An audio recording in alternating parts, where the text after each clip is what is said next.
So this is the bridge in Burritts Rapids. I've mentioned this little town a couple times in the video series.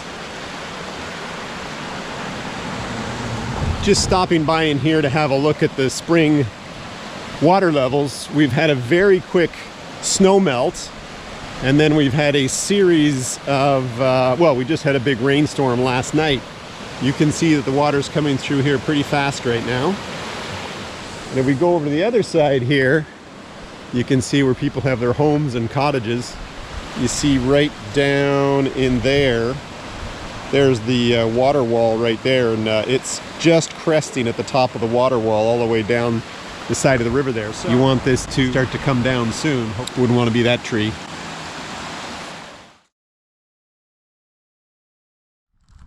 Hi everyone, it's Peter here at the Woodland Reboot. If you're new to the channel, I've built this 32 by 48 shop, currently in the process of insulating it, and I also converted what was originally my tool shed for the project into an off-grid cabin. It is 10 by 16, there's my Tesla. It's 10 by 16, I built a little shed lean-to off the side where I put my tractor at first. See, I've got two solar panels up top, provides me with 700 watts of electricity. And this is the first time I'm going to spend the night in the converted shed, which is now an off-grid cabin. So the first thing I need to do as I get ready to spend the evening here is come around back here to where I have the 40-pound tank, turn the gas on. See the gas line there, professionally installed. You see the link here. You can see the gas fitters came out.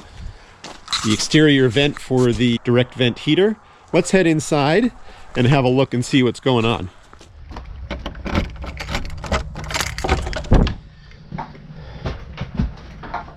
I haven't turned on the solar power yet. We'll get to that in a second, so there's no power. But what I'm going to do now is get that direct vent heater turned on, and you'll see a bit of the procedure right now in terms of how this works. Turn it to pilot, turn the gas on. I hold the pilot down for a few seconds before I hit the ignition key, which is this red button right here.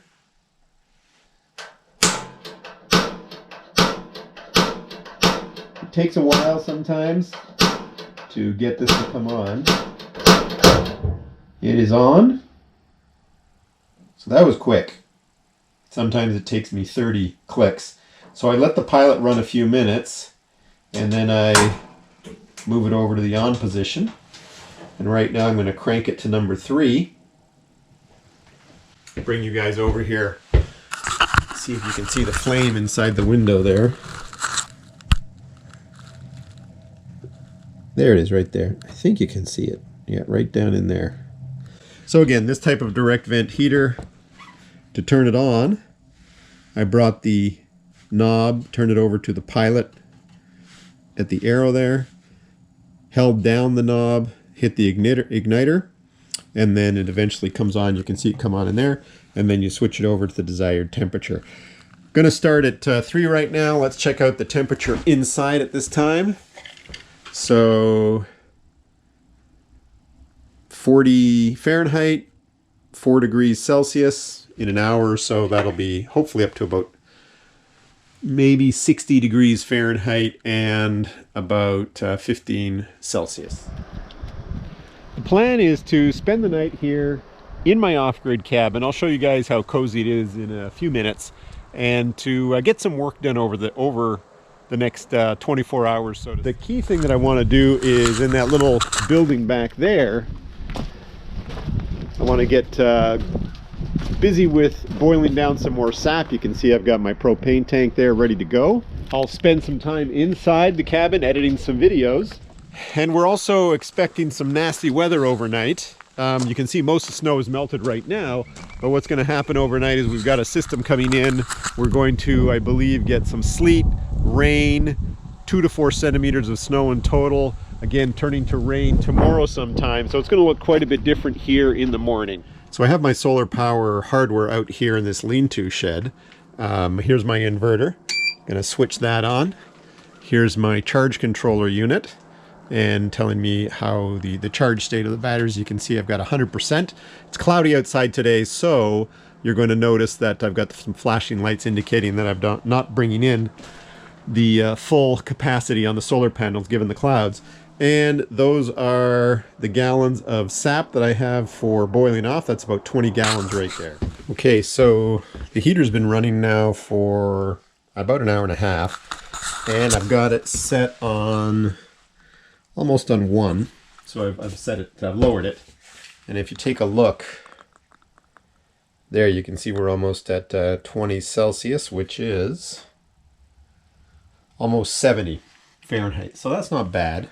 I might crank it up a little later tonight.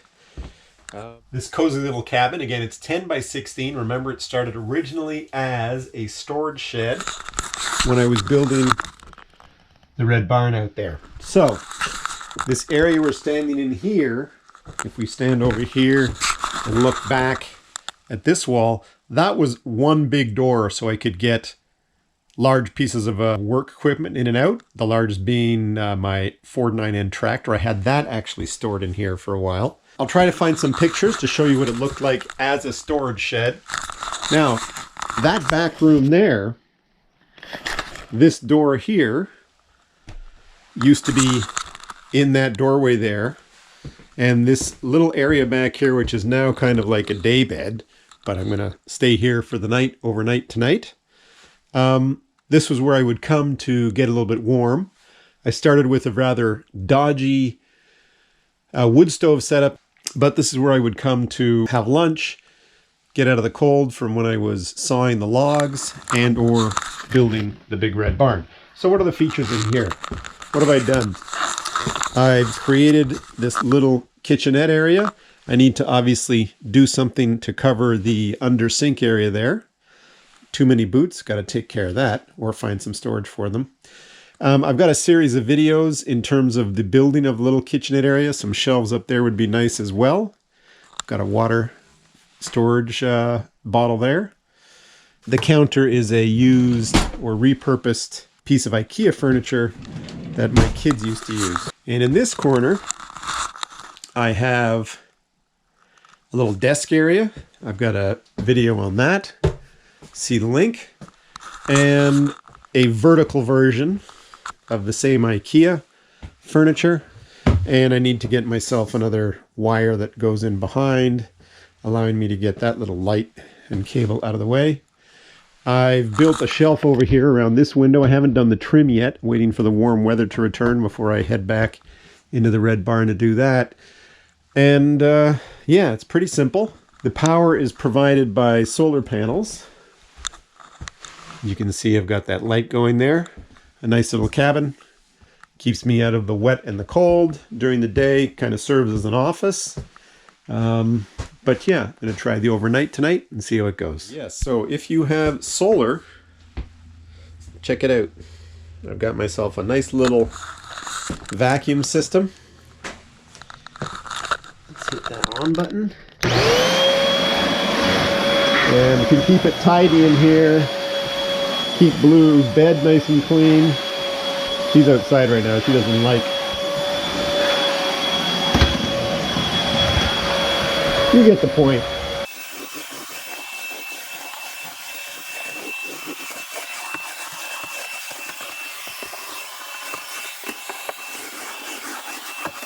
But a little bit over the top, but helps to keep tidy in here and not a pigsty. Makes it enjoyable. There's the maple syrup boiling setup, or the sap boiling setup. You can see here I've got a propane tank sitting outside. There's the flame underneath. So I started with 10 gallons at about 12 o'clock today, right about there. It's gone all the way down. Oh, got a little steam on the lens there. And, you know, I can go for another 4 hours quite easy out here, given that I'm going to spend the night. I'm out here in the back acres. It's really starting to look like spring back here. And I suspect this really is the calm before the storm, because it's supposed to get a little bit windier and cloudier, of course, and the rain's going to start, or the rain and slush and snow are going to start sometime around 8 or 9 p.m. and continue into tomorrow And I think by the end of tomorrow, we're going to have, you know, when it's all said and done, close to an inch of rain. Preparing Blue's dinner, so she's got her regular food. She takes about a cup at each meal 3 times a day. Got some of my food for tonight and tomorrow. One thing that Blue really likes is a little splash of milk. I just give her this at dinner time. She really likes that. Oh, Bluesy. What do you hear, Z? We're going to have you eat outside tonight, Blue, just because it keeps it in nice and clean inside. What do you think? Go ahead. She had some pretty good wipeouts chasing the ball there. She's got mud on her harness.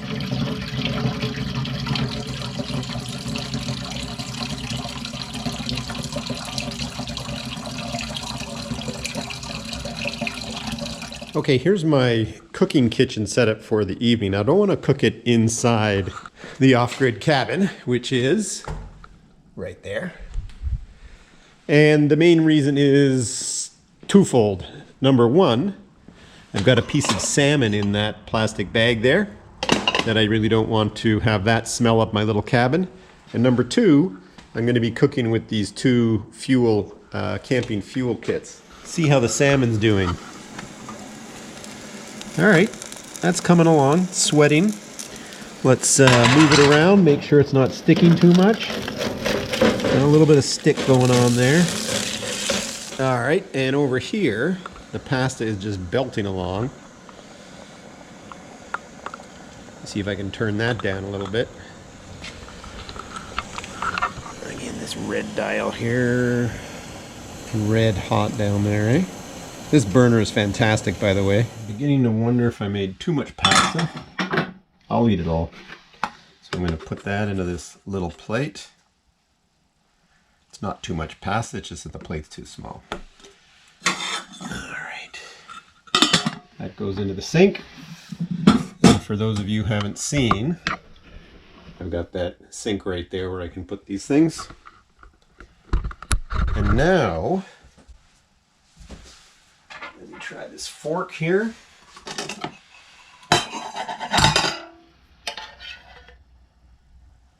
There we are. That's not too shabby for a little meal at an off-grid cabin. And that goes into the sink as well. Oh, forgot the bottle of wine. Yeah, it's pretty much a Tupperware meal in here. I've got some wine chilling in one of the last snowbanks. Just a nice Pinot Grigio to go down with the fish. The wine is at a great temperature. Nice and chilled. My wife is currently on the road right now, so it's a perfect kind of night to come out and take advantage of this little off-grid cabin and see how this works on a cool early spring night. So there's the salad. You can see I like tomatoes. So there's the meal. I'm gonna dig in and enjoy. Hope you're having a nice meal where you are. Let's check out this wine. I'll catch up with everybody in the morning. We'll see how Blue does tonight here in the cabin. And I think I'm going to try some French bread for breakfast. See everybody.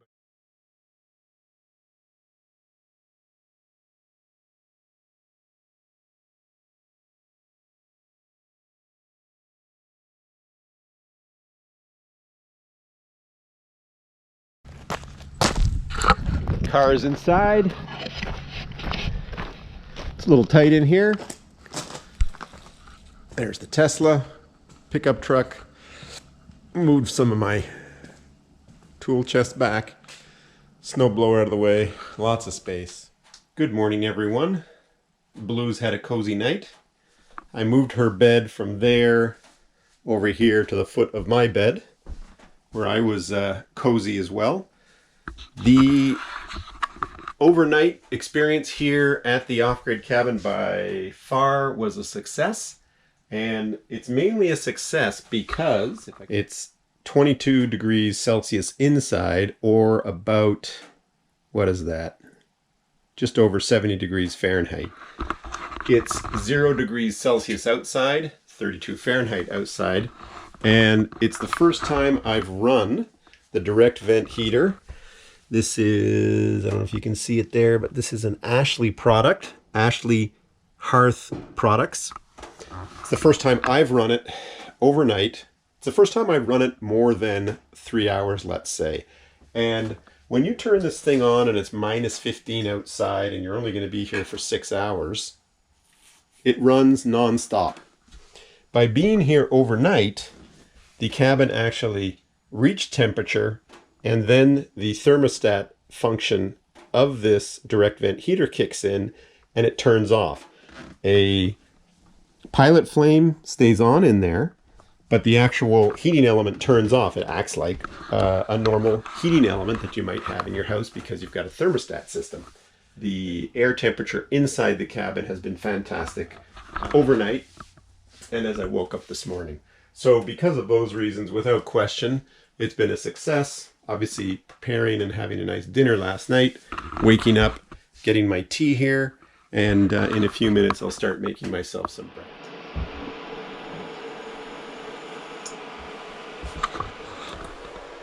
Time to make some breakfast. So what did I bring out? I've got a couple eggs, milk, some bread, and I'm just going to whip up some French toast. I might have called it French bread last night, but some French toast. And I've got this hot plate heating up here. That should be more than warm enough, and if not, I'll increase it. And again,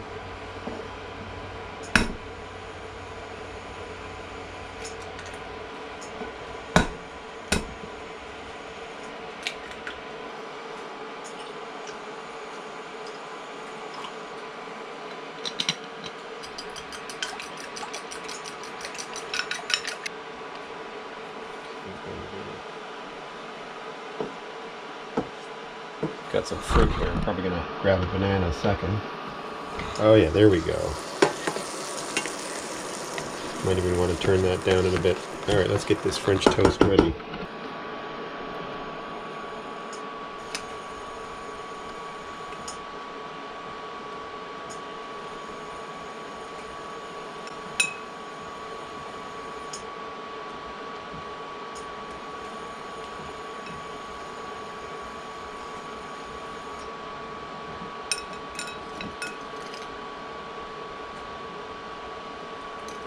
Oh, that's soaked up nicely. See if we can get that into the...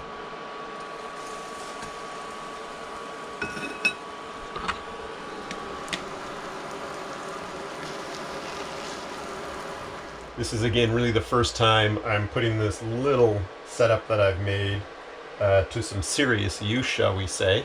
Like I said, I want to get this area, maybe do a little bit of cabinetry work there. Nothing special. But a hot plate, making a little meal like this, it's working out quite well. Okay. First piece, looks like it's ready to go. We'll get this next one in here. It wants to come out. I'm going to head over here and dig into this first piece. I'm not a big fan of having you guys sit through having to watch someone else eat. But yeah, we'll just get it ready here and then I'll catch up with you as that second piece gets ready. And if I didn't make the French toast 20 Great Standard, put maple syrup on, enough maple syrup on anything and it tastes great. Alright, let's see how this goes down. Looks pretty good. That works. Nice and hot. Great taste with all that maple syrup on it.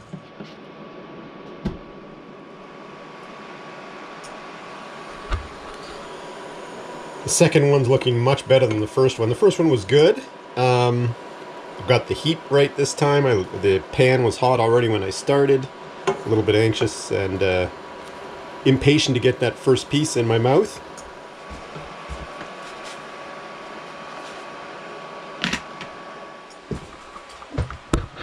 So last night I did not cook my meal inside fish, but a breakfast like this which you then slather on some maple syrup. I don't mind this smell one bit. Okay, so as I mentioned, guys, this syrup that I'm using right now is from last year's batch. Again, used and cleaned this bottle. That's not obviously my brand. I don't have a brand. It's all domestic use, the stuff that I produce. But this is what I did produce yesterday. This is one of 3 jars like this that came out. And I might do, you know, before I'm done, I might do another 15 gallons of sap, producing maybe another, you know, half a liter to liter of syrup. That's all I need for the year.